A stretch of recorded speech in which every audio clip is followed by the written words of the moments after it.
الحمد لله رب العالمين والصلاة والسلام على محمد وعلى آله وصحبه أجمعين. وعلى رسول كتاب مختصر منهاج القاصدين ربع سدحات وقصاب صناع الملكات قارهان وحي رسول دميي آفاتك عربك إلى تضوى قضب أيين صومرني وحال قدميي قضب كسديدات وها الآفة الثامنة الغيبة حنت هي اللي بعتضى إلى هاي waxaynu soo marnay xantu sida ay xaaraanta u tahay nusuusta qur-aanka iyo xadiiska nabiga sallallahu calayhi wasalam iyo xaqiiqadeeda xantu waxa ay tahay inay tahay qofka muslimka ah walaalkiisa oo ka maqan inuu ku sheego wax haddii uu la joogi lahaa aanu ku sheegeen oo haddii uu ku sheegana uu kahan lahaa uusan raalli ka ahayn. sidoo kale waxay noo soo dameeyey qofka xanta dhageysanaya iyo qofka wax xamanaya inay isku dembi yihiin oo ciqaabka iyo dembiga iyo xumaanta labada qof inay wadaagaan. waxaynu soo marnay adilo waciid adag u jeedinaysa qofka qof la xamanayo isagoo dhageysanaya qofka walaalkiisoo la xamanayo aan difaacin ciqaabka uu leeyahay iyo arrintaas aysan u fiicnayn. maanta waxaynu joognaa faslun في بيان الأسباب الباعثة على الغيبة وذكر علاجها عدين لعدين يا أسباب تاكيني كده قف إنه قف حنته محا كينه حنته أسباب إلى هاي أسباب تاكيني كده سيدو كله محا لو دوين كرا قف كادتك حمانية وأسباب تاس لقوا رميه حنته يبو كينته أريدها محاول دواء سلام عنه قفك حنت إسجد إنك.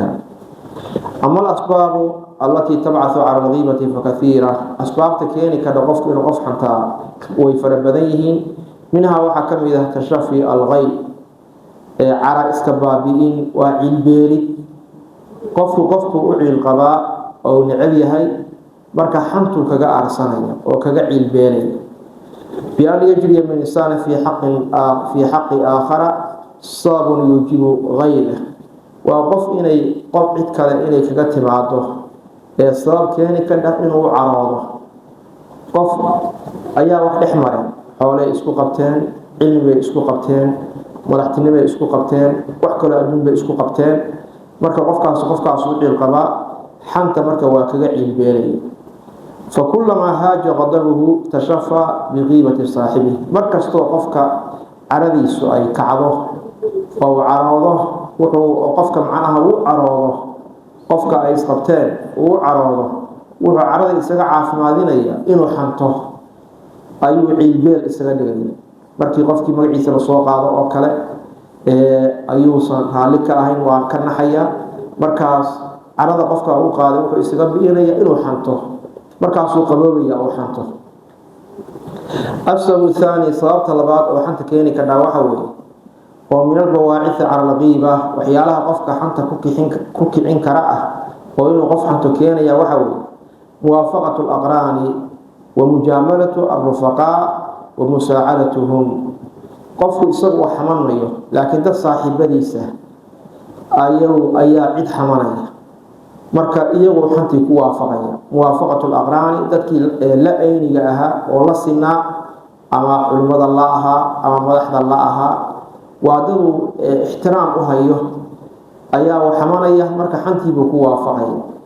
wa mujaamalatu rufaqa dadkii rafiiqiinta aha oo isaga rafiiqa u aha ayuu xanta ay waxamanayaan ugu mujaamaleynaya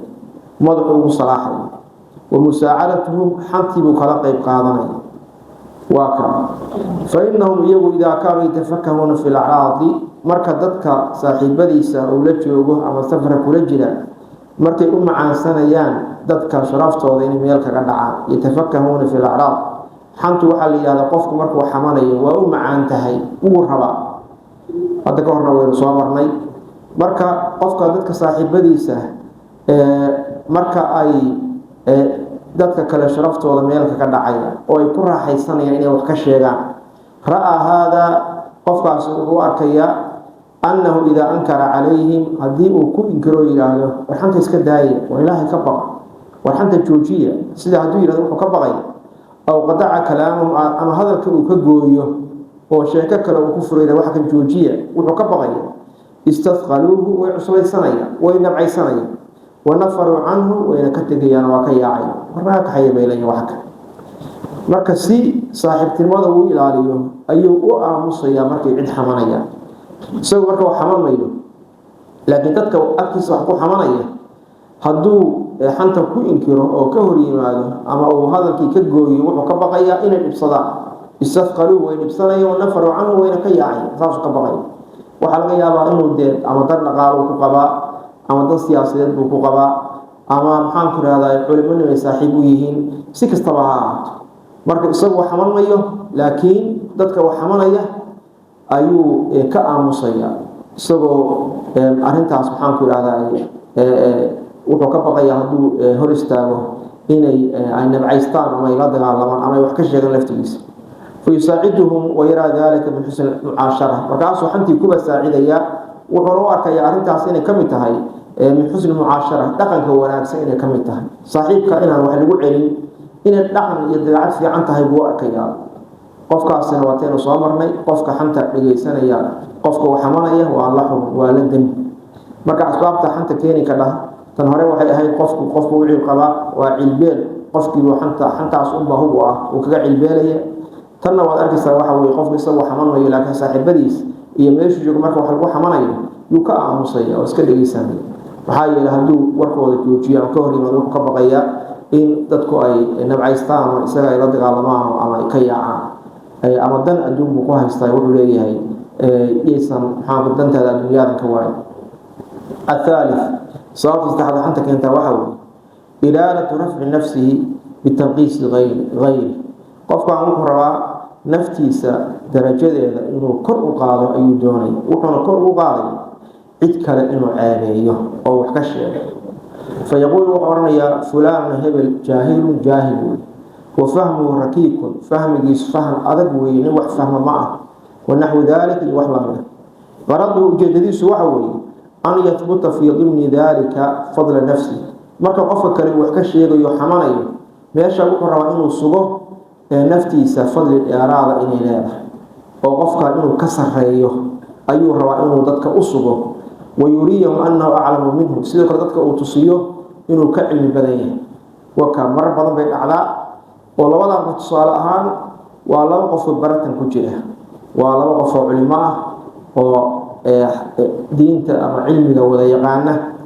waa laba qof oo madaxaho siman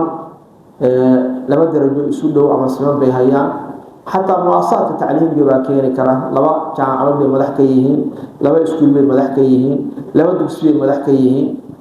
marka qofka inuu ku soo baxo ama uu ka fiicnaado ma rabo sidaa daraadeed goorta la soo qaado oo sheekadiisa ay soo gasho wuxuu leeyahay war annaga naqaano kan waxa ma oga waa ka meesha waa iska joogay waxa ma oga waxba ma fahmo aqoon ma leh shaqadiisa kuma filla shaqadiisa ma yaqaan qofka wuxuu qabana ma leh laakiin wuxuu rabaa inuu isagu iska sareysiiyo oo wuxuu moodayaa haddii qofkaas kale uu soo baxo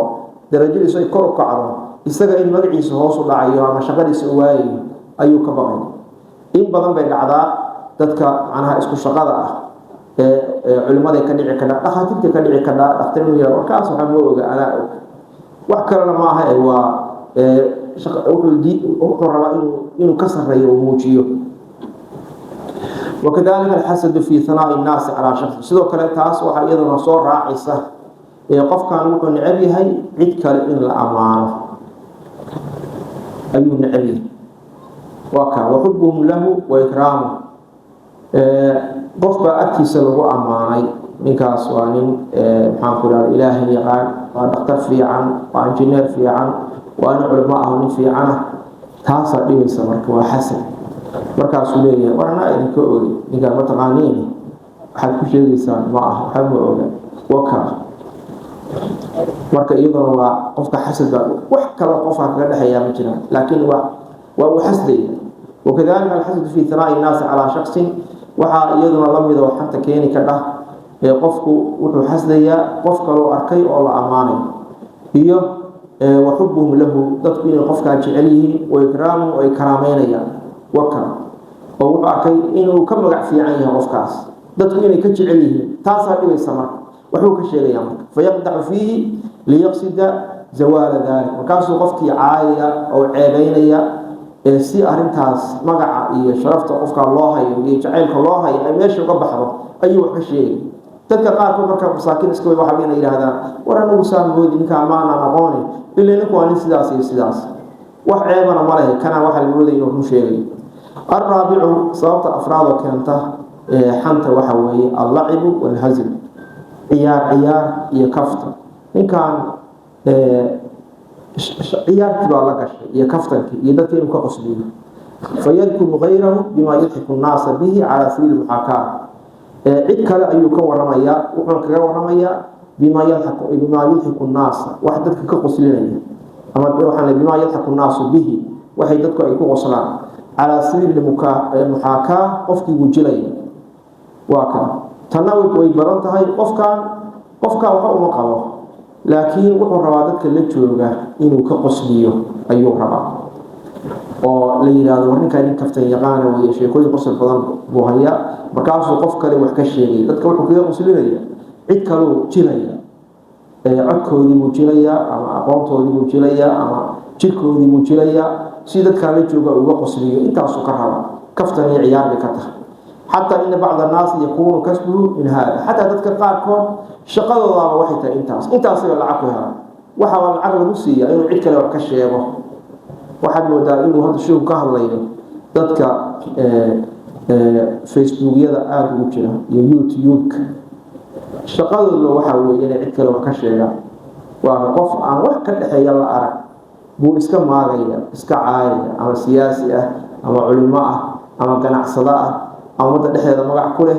in badan baad aragtay maamulaya buu iska caayay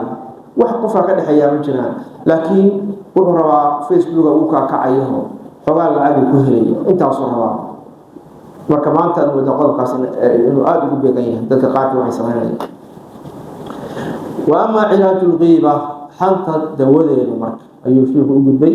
فليعلم المغتاب أنه بالغيبة متعرض لسخط الله تعالى ومقته horta qofka uu xamanaya waa inuu ogaadaa xanta sababteeda qofkaas inuu u banbaxay ilaahay caradiis maqtigu waa ashad qadar carada ilaahay oo adag aad inuu ilaahay uga caroonayo oo ilaahay xanta uu ka caroonayo dadka uu xamanayo horta waa inuu ogaadaa وإن حسناته تنقل إلى المغتاب إليه sidoo kale waa inuu ogaadaa xasanaadkiisa in la siinayo qofku xantay salaadii iyo soomkii ciyaartu la iimaanay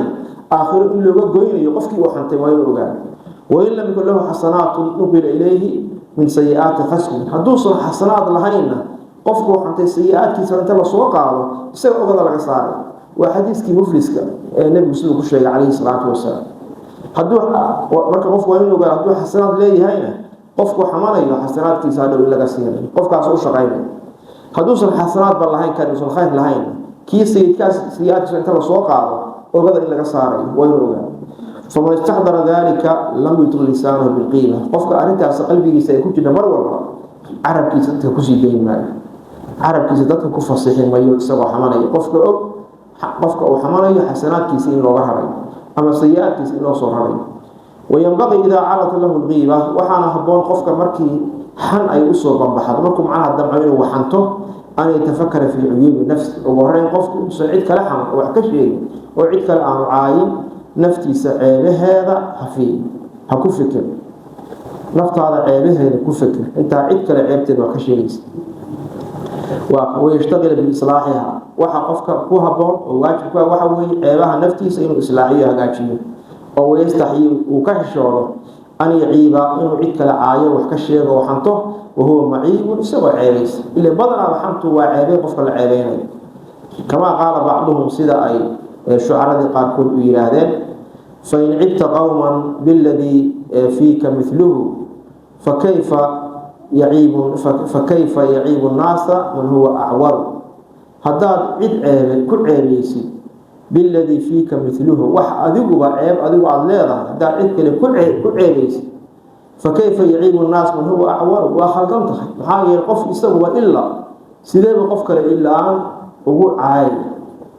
عيب adigu aad leedahay sidee baad cid kale ugu ceebeynaysaa marka tusaale wuxuu ka dhigay qof illa sidee qof kale illa aan ugu eedeynay وإن عبت قوما بالذي ليس فيهم هداد عدك عيبي يسيد أو كحمة وحيصن أهين بقى بينك شيء ومهتان كي وغفو وصنهين بعد كحمة فذلك عند الناس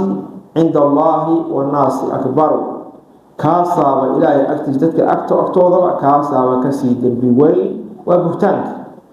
قفك عيبو صنهين أما عد عيبي صنهين هداد كعيبي سألوحك غشيك كاسا سيد بوين إلهي أكتجدتك أكتوضا وإذن أنه سليم من العيوب قفك هدوك اسمه ذا إسوه عام عيب اللهين فليتشاغل بالشكر على نعم الله ما ندعيك على نعم الله عليه قفك هكو الشغلانه ما دام عيب اللهين سؤالك إلهي ونعمي إنه صن عيب اللهين إلهي هو شكر الله سبحانه وتعالى ولا يروث نفسه بأقبح العيوب وهو الغيبة نفتي سريان قوة الصخين عيبها مدعوهم وأهدتك إن لحانته وكما لا يضل نفسه بغيبة غيره له سيدا قفك نفتي سرعان رالي وأهين إستغى إن عدك لحامته فينبغي ألا يرضاها لغيره من نفسه وحاهبون نفتي سرعان رالي ونقول إستغى إن عدك لحامته قفر عليك أي مجره إن عدك لحامته سيدا صوك لمركة أدقوا نفتضر عليها ونقول إن عدك لإناد حمتي سيدا قفر عن عيب الله إن مجره حديث علماء قارقود إيران وحسن قارنا ضعيفيا أي جرا والنبي الجوري عليه الصلاة والسلام طوبى لمن شغله عيبه عن عيوب الناس جيدا جنا وحا اسكله قفك عيبتيس way ka shaqeysay dadka kale ceebahooda inuu ka sheekay ceebtiisa shaqeysay inuu islaaxiyo waa kullu bani aadam khata qof aan ceeb lahayn ma jiro waxa nabiga عليه الصلاة والسلام bani aadam oo dhan kulli waa dambaabay wa khayru khata'ina at-tawwabun dadka dambaabana waxa ugu khayr badan kuwa Ilaahay uu noqonayo subhanahu wa ta'ala marka nabiga عليه الصلاة والسلام ay ka sugnaatay inuu yubsiru ahadukum al-ghadata fi 'ayn aqi qofku waxa laga yaabaa inuu arko saxarka walaalkii ishiisa ku jira waa ka wayansa al-jid'a fi 'aynihi wuxuuna ilaawaya jiridda isaga ishiisa saar wax yar oo ceeb qofka leeyahay waa arkaya sida saxar qof ishiisa ku jira oo kale laakiin jiridda weyn macnaha intaas oo ceebood oo isaga ishiisa ku jira ma arki maayo waa ka وبالله التوفيق صلى الله على محمد وعلى آله وصحبه أجمعين